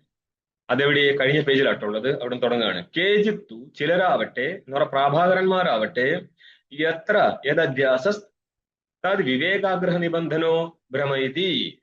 ഇതെങ്ങനെയാണ് നിങ്ങൾ ഭ്രമം എന്ന് പറഞ്ഞു കളഞ്ഞത്? അതൊക്കെ ശരിയാക്കി തരാം. ടീക്കയിൽ വരും. ഇപ്പോൾ ചിലര് പറയുന്നത് എത്ര യദധ്യാസ, എവിടെ ഏത് അധ്യസിക്കപ്പെടുന്നുവോ അതെന്തുകൊണ്ടാ? വിവേക ആഗ്രഹ നിബന്ധനോ തത് വിവേകം. വസ്തുക്കളുടെ വിവേകം എന്ന് പറഞ്ഞാൽ വേർതിരിച്ച് അറിവ്. അതിന്റെ അഭാവം എന്ന് പറഞ്ഞാല് ഭേദ ആഗ്രഹം. ठीक വിവേകാഗ്രഹം എന്നുള്ളത് ഭേദാഗ്രഹം. ഭേദാഗ്രഹം നിബന്ധനം എന്ന് പറഞ്ഞ മൂലകാരണം. ഭേദാഗ്രഹം മൂലകാരണമായിട്ടുണ്ടാവുന്ന ഭ്രമമാകുന്നു. നമ്മൾ നേരത്തെ പറഞ്ഞു ഇത് ഇവർക്ക് എല്ലാ സ്ഥലത്തും ഇത് തന്നെയാ വരിക. ഭ്രമസ്ഥലാണെങ്കിലും ഭ്രമാസ്ഥലാണെങ്കിലും ഇതേ ഗതിയുള്ളൂ. ഏത്? വിവേകാഗ്രഹം. എന്നാൽ ഇവര് ഭ്രമം മാനിക്കുമെന്ന് ഒരു സ്ഥലത്ത് പോലും മാനിക്കത്തില്ല. പിന്നെ എന്തിനാണ് ഭാഷ്യകാരൻ ഭ്രമഹിതി എന്ന് പറഞ്ഞത്?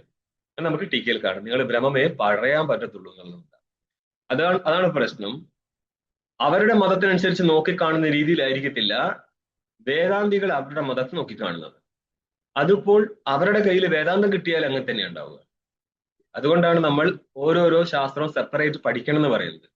എങ്കിലേ അവിടെ എങ്ങനെയാണ് ഇതിനെ വളച്ചുറ്റി കൊണ്ടുവരുന്ന കാര്യം മനസ്സിലാവത്തുള്ളൂ. ടീക്ക നോക്ക്.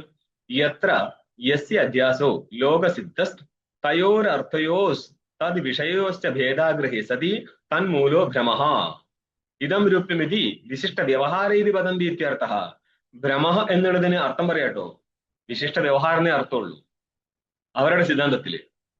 പക്ഷേ എന്തായി മാറുന്നുള്ളത് പിന്നെ പറയാ. എത്ര യസ്യ അധ്യാസവും, ഏതൊരു അധിഷ്ഠാനത്തിൽ ഏതൊരു മറ്റൊരു വസ്തുവിന്റെ അധ്യാസം നടക്കുന്നുവോ, എങ്ങനെ ലോകസിദ്ധ, ലോകത്ത് സിദ്ധമാണോ എന്ന് പറഞ്ഞാൽ നമ്മൾ കാണുന്ന സാമാന്യ ബ്രഹ്മസ്ഥലം എന്നാണ് പറയുന്നത്. അവിടെ എന്താ സംഭവിക്കുന്നത്? തയോരർത്ഥയോഹോ, ആ രണ്ട് വസ്തുക്കൾ തമ്മിലും ഭേദത്തെ ഗ്രഹിക്കാൻ പറ്റുന്നില്ല. പിന്നെയോ തത് വിഷയോസ് തത് അർത്ഥയോസ് തത് വിഷയോസ്. അപ്പോൾ തത് വിഷയം എന്ന് പറഞ്ഞാല്, അപ്പോൾ തൗ വിഷയവും യസ്യ ജ്ഞാനസ്യ, അങ്ങനെ അർത്ഥം നോക്കണം. ശരിയാ, തദ്ധിയോസ്റ്റ, എന്റെ മിസ്റ്റേക്ക് ആട്ടോ, തദ്ധിയോ എന്നുണ്ട് എന്ന് പറഞ്ഞ എന്തർത്ഥം? തദ് അർത്ഥയോഹോ തദ്ധിയോസ്റ്റ എന്ന. ആ രണ്ട് അർത്ഥങ്ങൾ എന്ന് പറഞ്ഞാൽ ജ്ഞാനത്തിന്റെ വിഷയങ്ങൾ തമ്മിലുള്ള ഭേദത്തെയും ഗ്രഹിക്കാൻ പറ്റുന്നില്ല, രജുവും സർപ്പവും തമ്മിലെ ഭേദത്തെ ഗ്രഹിക്കാൻ പറ്റുന്നില്ല, രജുജ്ഞാനവും സർപ്പജ്ഞാനവും തമ്മിലെ ഭേദത്തെയും ഗ്രഹിക്കാൻ പറ്റുന്നില്ല. രണ്ടിടവും വിഷയങ്ങൾ തമ്മിലെ ഭേദത്തെയും ജ്ഞാനങ്ങൾ തമ്മിലെ ഭേദത്തെയും ഗ്രഹിക്കാൻ പറ്റുന്നില്ല.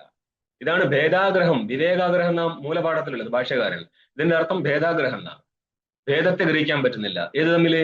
വിഷയങ്ങൾ തമ്മിൽ ഭേദത്തെയും ജ്ഞാനങ്ങൾ തമ്മിലെ ഭേദം ഉണ്ടെങ്കിൽ പോലും ഗ്രഹിക്കാൻ പറ്റുന്നില്ല.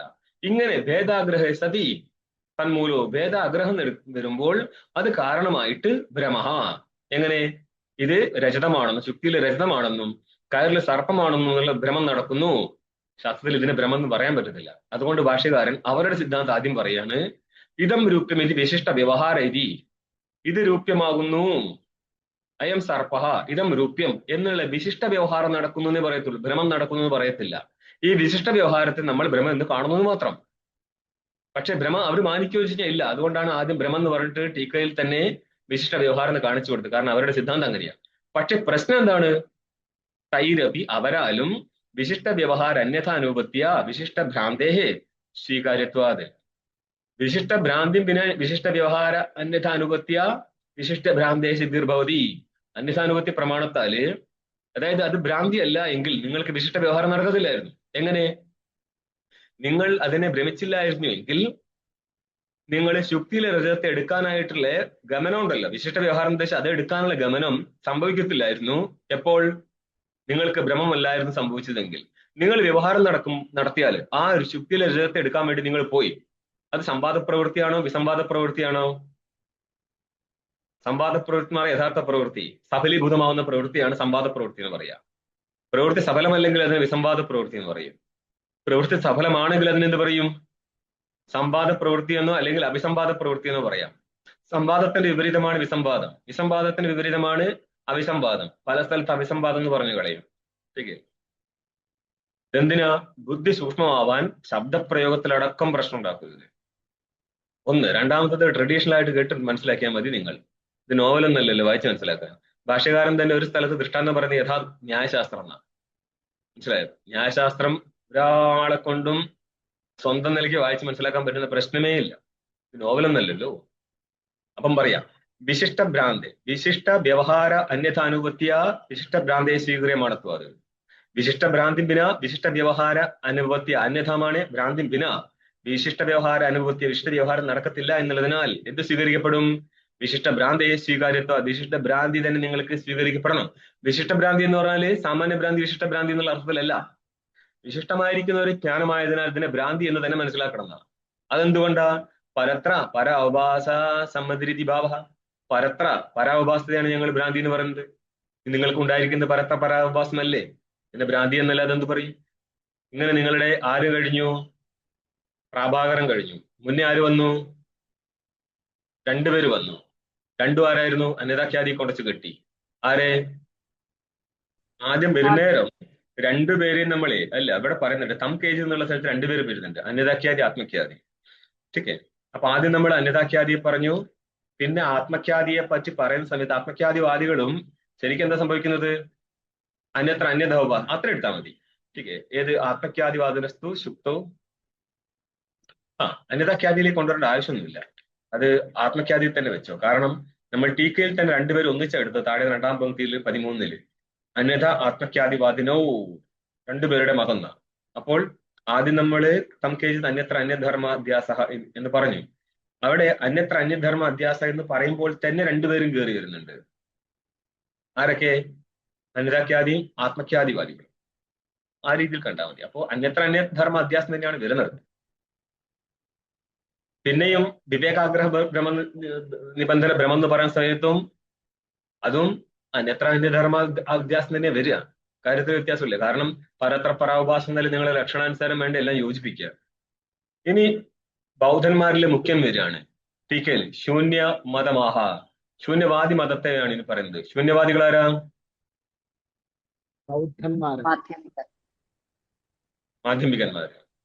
ഭാഷ്യം കാണും. അന്യത്തു യത്ര യദധ്യാസ തസ്യൈവ വിപരീത ധർമ്മത്വ കൽപ്പനമാചക്ഷതേ ഇതി. ആചക്ഷേ ആചക്ഷാതെ ആചക്ഷതേ. അന്യേ മറ്റു ചിലർ, ബഹുവചനമാണ്, ആചക്ഷതേ പറയുന്നു. എന്താ പറയുന്നത്? എത്ര യദധ്യാസ, എവിടെ ഏത് അധ്യസിക്കപ്പെടുന്നുവോ, തസ്യൈവ എന്ന് പറയുന്ന അധിഷ്ഠാനത്തിന് തന്നെ വിപരീത ധർമ്മത്വ കൽപ്പന നടക്കുന്നു. അധിഷ്ഠാനമായിരിക്കുന്ന ശുക്തി, ആ ശുക്തിയുടെ വിപരീത ധർമ്മമായിരിക്കുന്ന രജതത്വത്തിന്റെ കൽപ്പന നടക്കുന്നു. ടീക്ക നോക്കി ഇതിനെ വിശദീകരിക്കുന്നത്. തസ്യൈവ കസ്യൈവ അധിഷ്ഠാന സൈവ. ഭാഷത്തിലെ തസ്യവിക്ക് അർത്ഥമാണ് കേട്ടോ. അധിഷ്ഠാന സൈവ, അധിഷ്ഠാനത്തിന്റെ തന്നെ. അധിഷ്ഠാനാരാ? ശുക്തിയാദികൾ. ശുക്തിയാദേർ വിപരീത ധർമ്മത്വ കൽപ്പന. ഇനി വിപരീത ധർമ്മത്വ കൽപ്പനയുടെ വ്യാഖ്യാനമാണ്. വിപരീതോ എന്താ അർത്ഥം? വിരുദ്ധോ ധർമ്മോ യസ്യ കസ്യ അധിഷ്ഠാനസ്യ എന്ന് ഉയർത്തോ. വിപരീതമായിരിക്കുന്ന ധർമ്മം യാതൊരു അധിഷ്ഠാനത്തിൻ്റെതാണോ? ആ തസ്യൈവ തസ്യൈവ വിപരീതമായിരിക്കുന്ന ധർമ്മോ യസ്യ അധിഷ്ഠാനസ്യ. വിപരീതമായിരിക്കുന്ന ധർമ്മം, അതായത് അധിഷ്ഠാനമാണ് ശുക്തി, അതിന് വിപരീതമായിരിക്കുന്ന ധർമ്മമാണ് രജതം. ഇങ്ങനെ ഇരിക്കുന്ന വിരുദ്ധമായിരിക്കുന്ന ധർമ്മം യാതൊരു അധിഷ്ഠാനത്തിൻ്റെതാണോ? വിപരീതമായിരിക്കുന്ന ധർമ്മം യാതൊരു അധിഷ്ഠാനത്തിൻ്റെതാണ്. യസ്യ അധിഷ്ഠാനസ്യ സ അധിഷ്ഠാനഃ വിപരീത ധർമ്മഃ. തത്ര വിപരീത ധർമ്മത്വം തസ്യ ഭാവഃ വിപരീത ധർമ്മത്വം. ഇവിടെ എന്താ തസ്യ ഭാവഃ എന്നുള്ളത് ഷോർട്ടാക്കിയിട്ട് തദ്ഭാവഃ. തത്താരായിരിക്കും?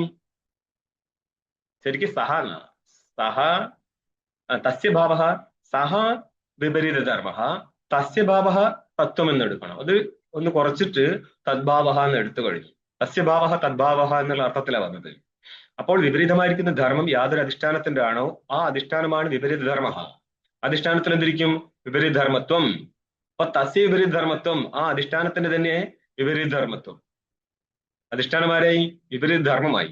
അതായത് അധിഷ്ഠാനം ശുക്തി, അതിന്റെ വിപരീത ധർമ്മമാണ് രജതം. വിപരീതമായിരിക്കുന്ന ധർമ്മം യാതൊരു അധിഷ്ഠാനത്തിനാണോ, ആ അധിഷ്ഠാനമാണ് വിപരീത ധർമ്മ. അവിടെ ഇരിക്കും വിപരീത ധർമ്മത്വം എന്ന് പറഞ്ഞ ശുക്തിയില് വിപരീത ധർമ്മമായിരിക്കുന്ന രജതത്തെ ആരോപിക്കുന്നു എന്നർത്ഥം.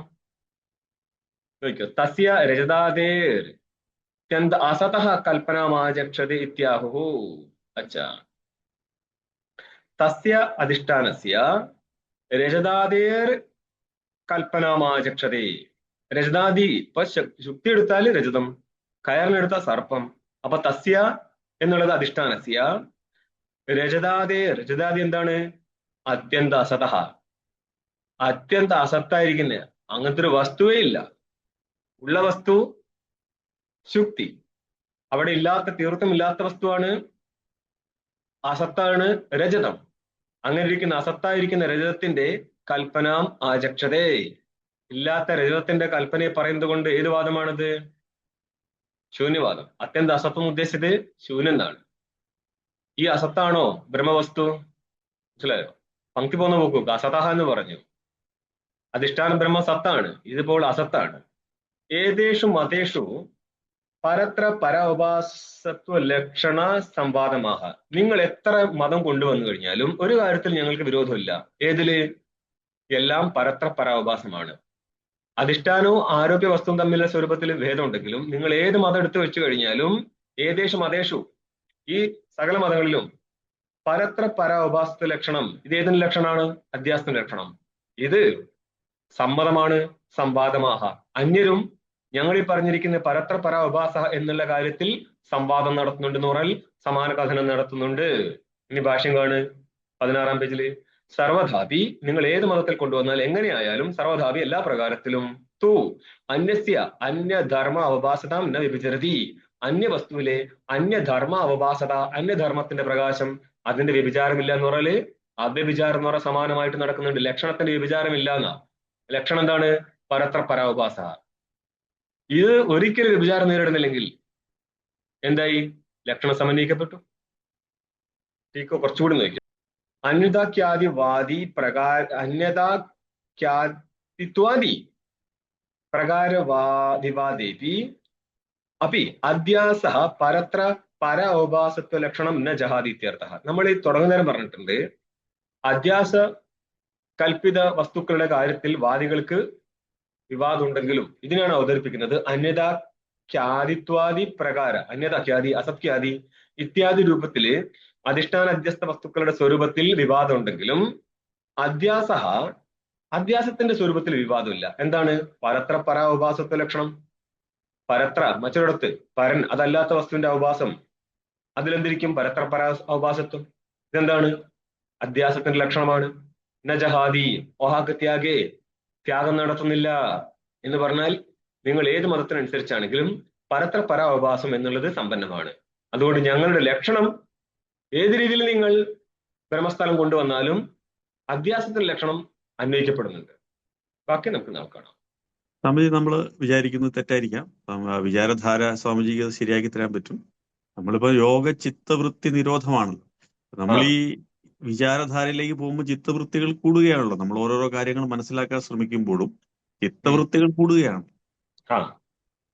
അപ്പൊ നമ്മള് യഥാർത്ഥ സ്വരൂപ തിഷ്ഠതി എന്ന് പറയുമ്പോൾ ആ ഒരു തലത്തിലേക്ക് നമ്മൾ നോക്കുമ്പോൾ എങ്ങനെയാണ് നമുക്ക് ആ വിചാരത്തെ ശരിയാക്കേണ്ടത്? ഒന്ന്, ഈ അവരുടെ സിദ്ധാന്തം ഏത് യോഗ ചിത്തവൃത്തി നിരോധ എന്നുള്ളത് നടക്കൂല എന്നുള്ളതാണ്. അത് സുഖസുന്ദരമായിട്ട് പൊളി. പക്ഷെ അവരെന്തുകൊണ്ട് പൊളിച്ചില്ല? അത് ഭയങ്കര ബുദ്ധിമാന്മാരൊക്കെയാണ് അത് എഴുതി വെച്ചത്. അതായത് ബുദ്ധി നിരോധം വരുന്നതിന് മുന്നേ സ്റ്റെപ്പുകൾ ഉണ്ട്. അതായത് സമ്പ്രജ്ഞാതം കഴിഞ്ഞിട്ട് അസംപ്രജ്ഞാതത്തിലേക്ക് പോവുക. അസംപ്രജ്ഞാതനും സമ്പ്രജ്ഞാതന്റെ സ്വരൂപത്തിൽ വലിയ വ്യത്യാസമുണ്ട്. ഭിന്ന സ്വരൂപത്തോടുകൂടിയിരിക്കുന്ന വസ്തുക്കൾ തമ്മിൽ കാര്യകാരണഭാവം വരത്തില്ല. അതുകൊണ്ട് സമ്പ്രജ്ഞാതയിൽ നിന്ന് അസംപ്രജ്ഞാതയിലേക്ക് പോകുന്നതിന്റെ ഇടയിൽ അവർ പരവൈരാഗ്യം എന്നൊരു സാധനം പറയും. പരവൈരാഗ്യം എന്ന് പറഞ്ഞാൽ സകല വിഷയങ്ങളിലെയും വൈരാഗ്യമാണ്. പ്രസംഖ്യാനത്തി അകുഷിതസ്യ സർവ്വത വിവേകഖ്യാതി അസംപ്രജ്ഞ സമാധി എന്ന് പറയും. പ്രസംഖ്യാനം എന്ന് പറഞ്ഞാല് ഈ പുരുഷഖ്യാതിയില് പ്രകൃതി പുരുഷ ഭേദജ്ഞാനത്തിൽ അനവധി സിദ്ധികൾ കയറി വരും. അതിലും അകുസിദസ്യ എന്ന് പറയുന്ന നിരവിലാഷന് നിരന്തരമായിരിക്കുന്ന വൃത്തി കയറി വരും എന്നുള്ളതാണ് അതിന്റെ രസം. ഇതിന്റെ അടുത്തതാണ് നമ്മൾ പരവൈരാഗ്യത്തിൽ നോക്കുന്നത്. അവർ പറയും പരവൈരാഗ്യം നിർവിഷയകമാണെന്ന് പറയും. വിഷയമില്ലാത്ത സ്ഥലമാണ് പരവൈരാഗ്യം. ഈ പരവൈരാഗ്യമാണ് ഏതിന് കാരണം? അസംപ്രജ്ഞാതന് കാരണം. ഇനി നിങ്ങൾ അസംപ്രജ്ഞാതനെ പരവൈരാഗ്യത്തിന്റെ ഭേദം ഒന്ന് കാണിച്ചെന്നേ. ചോദ്യം മനസ്സിലായോ? പരവൈരാഗ്യത്തെ നിർവൃത്തിക എന്ന് പറഞ്ഞു. ഘടജ്ഞാനം വിഷയണ വിശേഷമൊക്കെ നിരാകാരതയെ അധിയാം എന്ന് കാരികയിൽ ന്യായ സിദ്ധാന്ത മുക്താവലിയുടെ കാരികയിൽ പറയുന്നുണ്ട്. ജ്ഞാനങ്ങൾക്ക് ഒരു രൂപമില്ല. ജ്ഞാനത്തിന് ഭേദം കിട്ടുന്നത് തന്നെ എന്തുകൊണ്ടാ? വിഷയങ്ങൾക്ക് ഭേദമുള്ളത് കൊണ്ടാ. വിഷയണയും വിശേഷവും ജ്ഞാനങ്ങൾ തമ്മിലെ വിഷയം കൊണ്ടാണ് വരുന്നത്. അല്ലാതെ ഘടജ്ഞാനവും പടജ്ഞാനവും തമ്മിൽ ഭേദം ചെയ്യാൻ പറ്റത്തില്ല. അന്നപ്പോൾ വിഷയമില്ലാതെ ജ്ഞാനം ഇരുന്നു കഴിഞ്ഞാൽ അത് ജ്ഞാനമല്ലല്ലോ. ഇനി ജ്ഞാനം അല്ല എങ്കിൽ പരവൈരാഗ്യവും വിവേകഖ്യാതിയും സ്ഥലത്ത് ജ്ഞാനസ്വരൂപം അല്ലെങ്കിൽ പരവൈരാഗ്യവും അസംപ്രജ്ഞാ സമാധിയും തമ്മിൽ ഭേദം എങ്ങനെ സിദ്ധിക്കും? രണ്ടിനെയും നിർവൃത്തികമല്ലേ. വൃത്തിയില്ലെങ്കിൽ പിന്നെ എങ്ങനെ സംഭവം നടക്കും? ഇനി അവർ പറയും കുറെ തെറ്റുണ്ട് കേട്ടോ ആ സ്ഥലത്ത്. ഇതിന് നിങ്ങൾക്ക് സിദ്ധാന്ത ബിന്ദുവിന്റെ ടീക്കയിൽ പറയും. അതായത് ചില വേദാന്തം പഠിച്ച ആൾക്കാരും ഒരു ബുദ്ധിമുട്ട്, നമ്മളതിന് സമാധി മാനിക്കുന്നില്ലല്ലോ എന്ന് പറഞ്ഞോളെ. നമ്മൾ മാനിക്കുന്നുണ്ട്. നമ്മുടെ അസംപ്രജ്ഞാ സമാധിയിൽ നിരന്തരമായിരിക്കുന്ന വൃത്തിപ്രവാഹമാണ്. അതായത് ശ്രവണ മനനത്തിലൂടെ അറിഞ്ഞിരിക്കുന്ന വസ്തുവിനെ നിരന്തരമാക്കി വെക്കുക എന്നുള്ളതാണ് നിധിധ്യാസന സ്ഥലം. ഈ നിധിധ്യാസന സ്ഥലത്ത് ഞാൻ നിധിധ്യാസനം ചെയ്യുന്നു എന്നുള്ള ബോധമുള്ളത് സമ്പ്രജ്ഞാത അവസ്ഥയും, ഞാൻ നിധിധ്യാസനം ചെയ്യുന്നു എന്ന് ബോധമില്ലാതെ വിഷയാകാരത്തിൽ മാത്രം പരിണമിച്ച് ചിത്തം ഇരിക്കുമ്പോഴാണ് അസംപ്രജ്ഞാ സമാധി എന്ന് പറയുന്നത്. ഈ സ്ഥലം വേറെയാണ്. യോഗസൂത്രത്തിലെ നിധിധ്യാസന അസംപ്രജ്ഞാ സമാധി വേറെയാണ്. അവര് പറയുന്ന നിർവൃത്തികെന്നാ. വൃത്തി ഇല്ലെങ്കിൽ പിന്നെ ചിത്തം എങ്ങനെ ഇരിക്കും? അവര് പറയുന്ന നിർവൃത്തികമായിട്ട് ചിത്തം ഇരിക്കുമെന്ന്. ഇനി നിർവൃത്തികമായിട്ട് ചിത്തം ഇരുന്നു കഴിഞ്ഞാൽ അവർക്ക് തിരിച്ചു വരുന്നൊരു പരിപാടി ഉണ്ട്. ഞാൻ ഇത്രയും കാലം ഇരുന്നു എന്നുള്ളത്. ഇനി ചിന്തിക്കേണ്ടത് ആ ചിത്തത്തിൽ വൃത്തി ഇല്ലെങ്കിൽ ചിത്ത സംസ്കാരത്തിലിരിക്കും. ഒന്നുകിൽ സംസ്കാരാവസ്ഥ അല്ലെങ്കിൽ വൃത്തി അവസ്ഥ. ഇതല്ലേ ചിത്തത്തിന് പറ്റത്തുള്ളൂ. ഈ അസംപ്രജ്ഞാ സമാധിയിൽ ആ സാഖ്യശാസ്ത്രത്തില് യോഗസൂത്രത്തിൽ തന്നെ ഡീറ്റെയിൽ ഉണ്ട്. പരവൈരാഗ്യത്തിൽ നിന്ന് സംസ്കാരം നഷ്ടപ്പെട്ടു പോകുന്നുണ്ട്. ഏതിന്റെ? ഖ്യാതി സ്ഥലങ്ങളിൽ സംസ്കാരം നഷ്ടപ്പെടും. പരമ്പരയാണിത്. എന്നിട്ട് അസംപ്രജ്ഞാതത്തിൽ എത്തിക്കഴിഞ്ഞാല് മുമ്പുള്ള സകല സംസ്കാരം നഷ്ടപ്പെട്ടു പോയിരുന്നു എങ്കിൽ തിരിച്ചെങ്ങനെ വരാൻ പറ്റും? തിരിച്ചു വന്നിട്ട് എങ്ങനെ പറയാൻ പറ്റും ഞാൻ ഇത്രയും കാലം അസംപ്രജ്ഞാ സമാധിയിലായിരുന്നു എന്നുള്ളത്? ഇങ്ങനെയുള്ള കുറെ തെറ്റുള്ള സാധനമാണ് ഈ സാഖ്യന്റെ യോഗന്റെ സിദ്ധാന്തം തന്നെ. അതായത് സകല വൃത്തികളും നഷ്ടപ്പെട്ടു പോയി ഇരുന്നു എങ്കിൽ ചിത്ത എന്നുള്ളതിനെ നിങ്ങൾക്ക് സിദ്ധിക്കാൻ പറ്റൂല എന്നുള്ളതാണ് സത്യം. പക്ഷേ അവരുടെ സിദ്ധാന്തത്തിൽ നിർവർത്തികമായിട്ട് ചിത്തം ഇരിക്കുന്നതാണ്. ഇതിനെയാണ് നമ്മുടെ ന്യായനിർണയത്തിൽ അദ്വൈതയുടെ ടീക്കയിൽ പറയുന്നത്, നിരന്തരമായിട്ട് വൃത്തി ഇരിക്കുന്നത് കൊണ്ട് തിരിച്ചറിയാൻ പറ്റാതിരിക്കുന്ന സ്ഥലമാണ് നിരുധ്യാസന സ്ഥലം, അസംപ്രജ്ഞാത സ്ഥലം എന്നുള്ളത്. അപ്പൊ ആചാര്യന്മാർക്ക് തന്നെ മതവ്യത്യാസം വന്നില്ലേ? നമ്മൾ മാറി നോക്കിക്കഴിഞ്ഞാൽ ഇവര് രണ്ടുപേരും എങ്ങനെ മതവ്യത്യാസത്തിലെത്തി? ഇനി പ്രശ്നം എന്താന്ന് പറഞ്ഞാല് ശ്രവണ മരണ സ്ഥലത്ത് അനവധി ആകാരം നടന്നുകൊണ്ടിരിക്കും. ഇതാണ് വിചാരം എന്ന് പറയുന്ന സ്ഥലം. ഇല്ല ഇല്ല, ഞങ്ങൾ ചിത്തം ബന്ധാക്കി വെക്കുകയാണ്. ചിത്തം ബന്ധാക്കി കഴിഞ്ഞാൽ അജ്ഞാനം നഷ്ടപ്പെടുന്നത് എങ്ങനെയാ? ഇല്ല ഇല്ല, വിവേകയ്ക്കാതിൽ അജ്ഞാനം നഷ്ടപ്പെടും. വിവേകയ്ക്കാതിൽ അജ്ഞാനം നഷ്ടപ്പെട്ടിരുന്നെങ്കിൽ അസംപ്രജ്ഞാതന്റെ ആവശ്യം എന്താ? മനസ്സിലായോ? എപ്പോഴാ അജ്ഞാനം നഷ്ടപ്പെടുക? ജ്ഞാനം കൊണ്ട്. ജ്ഞാനമല്ലാതെ അജ്ഞാനം നഷ്ടപ്പെടാനുള്ള വഴിയുണ്ടോ? ഇല്ല. ജ്ഞാനം എവിടെയാ? വിവേകയ്ക്കാതി സ്ഥലത്താ. കാരണം വിവേകയ്ക്കാതി കഴിഞ്ഞാലാണ് അസംപ്രജ്ഞാതൻ. അസംപ്രജ്ഞാതൻ നിർവർത്തികനാണെങ്കിൽ പിന്നെ എവിടുന്ന് അജ്ഞാനം നഷ്ടപ്പെടുക? ഇനി അജ്ഞാനം നഷ്ടപ്പെടുന്ന സ്ഥലത്തിന് ശേഷവും പിന്നെയും ചിത്തത്തെ നിരോധിക്കേണ്ടിയിരുന്നു എങ്കിൽ പിന്നെ വിവേകയ്ക്കാതി കൊണ്ട് എന്ത് ഫലം? മനസ്സിലായോ? അതായത് വേദാന്തത്തിലും പ്രസംഖ്യാനം എന്നൊരു കാര്യം മാനിക്കുന്നുണ്ട് ചിലരുടെ മതത്തില്. ഇതിനെ നമ്മൾ മാണ്ഡൂക്യത്തിന്റെ ടീക്കയിൽ ഖണ്ഡനം നടത്തുന്നുണ്ട്. അതായത് ജ്ഞാനാനന്തരവും വൃത്തിപ്രവാഹം നടത്തുക എന്നുള്ളതാണ് പ്രസംഖ്യാനം. അവൻ പറയും ജ്ഞാനാനന്തരം ഒന്നും ചെയ്യേണ്ട ആവശ്യമില്ല, തീർന്നു, പണി കഴിഞ്ഞു, വ്യക്തി ബ്രഹ്മസ്വരൂപമായി, പിന്നെ എന്ത് നടത്താനാ? ജ്ഞാനാനന്തരം ക്രിയയില്ലാത്തതുപോലെ വൃത്തിപ്രവാഹത്തിന്റെ ആവശ്യമില്ല. അപ്പോൾ വിവേകഖ്യാതി സ്ഥലത്ത് നിങ്ങൾക്ക് അജ്ഞാനം, പ്രകൃതി പുരുഷ അന്യതാഖ്യാതിയിലെ അജ്ഞാനം നഷ്ടപ്പെട്ടിരുന്നു എങ്കിൽ പിന്നെ എന്തിനായിരുന്നു അസംപ്രജ്ഞാതം വരെ പോയത്? അസംപ്രജ്ഞാതിൽ ഇരുന്നിട്ട് ഇപ്പം എന്ത് കിട്ടും? എന്താ നഷ്ടപ്പെടുമോ? നഷ്ടപ്പെടത്തില്ല. പക്ഷെ നിങ്ങൾക്ക് അസംപ്രജ്ഞാതിൽ പോയില്ലെങ്കിൽ ഫലം കിട്ടത്തില്ല എന്നുള്ളതാണ് സാങ്കേതിക യോഗത്തിൽ പറയുന്നത്. അതെന്തിനാ? അവിടെ എന്താണ് പുതിയതായിട്ട് കിട്ടാൻ പോകുന്നതെന്ന് പറയാം. ഇങ്ങനെ തെളിച്ചില്ലാത്തൊരു ശാസ്ത്രമാണ് സാങ്കേയോഗ സിദ്ധാന്തം. പക്ഷേ ന്യായത്തിന്റെ ബുദ്ധി ഇല്ലാത്തവന്മാര് ഇത് അന്വേഷിച്ചു കഴിഞ്ഞാൽ അവർക്ക് തന്നെ അറിയത്തില്ല ഇത് എങ്ങോട്ട് കൊണ്ടുപോകണം എന്നുള്ളത്. അതിൽ ട്രബിള് കാണണമെങ്കിൽ ആദ്യം അവരുടെ ശാസ്ത്രം അറിയണ്ടേ? മനസ്സിലായോ? സിമ്പിൾ ആയിട്ട് പിടിച്ചു കളയാൻ പറ്റുന്ന സാധനങ്ങളെ അവരുടെ കയ്യിലുള്ളൂ. പക്ഷെ നമ്മുടെ ആൾക്കാർ, എന്റെ കൂട്ടുകാരൻ തന്നെ സ്വാമിമാർ പറയും, നമ്മൾക്ക് ഉപാസന പഠിക്കണമെങ്കിൽ ബൗദ്ധന്മാരുടെ അടുത്ത് തന്നെ പോകണം. എടാ, ഉപാസന എന്ന് പറഞ്ഞാൽ തന്നെ വേദാന്തം നിഷേധിക്കുന്ന സാധന. നിനക്ക് ഇവിടുന്ന് ഉപാസനയോട് ഇത്ര പ്രേമം തോന്നിയത്? അതായത് അങ്ങേര് ബേസിക്കലി ഒരു ദേവതോപാസകരാണ്.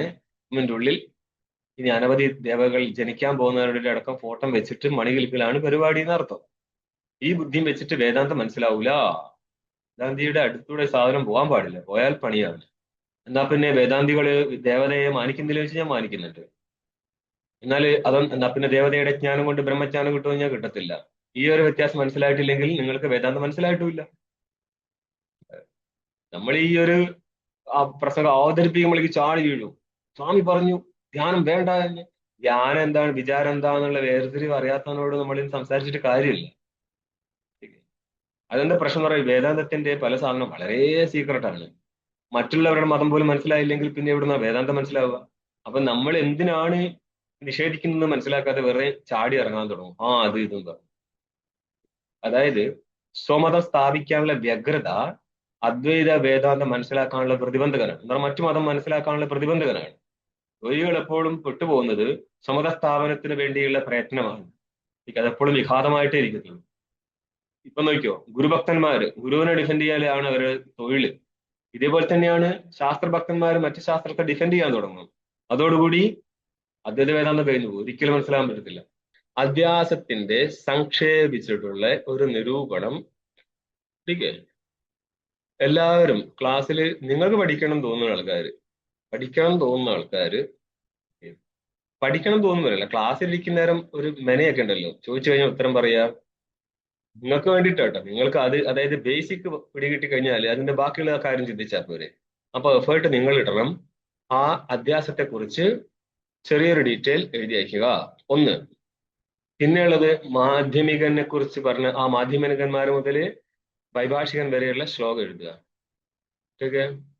പിന്നെ അതേപോലെ തന്നെ ഖ്യാതിവാദം എഴുതിയിട്ട് ഖ്യാതിവാദത്തിന് നിരൂപണം നടത്തുക, ആരെന്ത് പറഞ്ഞു എന്നുള്ളത്. ഇതൊക്കെ ഇതിൽ കിടക്കുന്നുണ്ട് ഇന്നത്തെ ക്ലാസ്സിൽ. ഓക്കെ. ഓം പൂർണ്ണമദഃ പൂർണ്ണമിദം പൂർണ്ണാത് പൂർണ്ണമുദച്യത്തെ പൂർണ്ണസ്യ പൂർണ്ണമാദായ പൂർണ്ണമേവാവശിഷ്യത്തെ. ഓം ശാന്തി ശാന്തി ശാന്തി. ശങ്കരം ശങ്കരാചാര്യം കേശവം ബാദരായണം സൂത്രഭാഷ്യകൃതൗ വന്ദേ ഭഗവന്തൗ പുനഃ പുനഃ. ഈശ്വരോ ഗുരുരാത്മേതി മൂർത്തിഭേദ വിഭാഗിനെ വ്യോമവത് വ്യാപ്തദേഹായ ദക്ഷിണാമൂർത്തയേ നമഃ.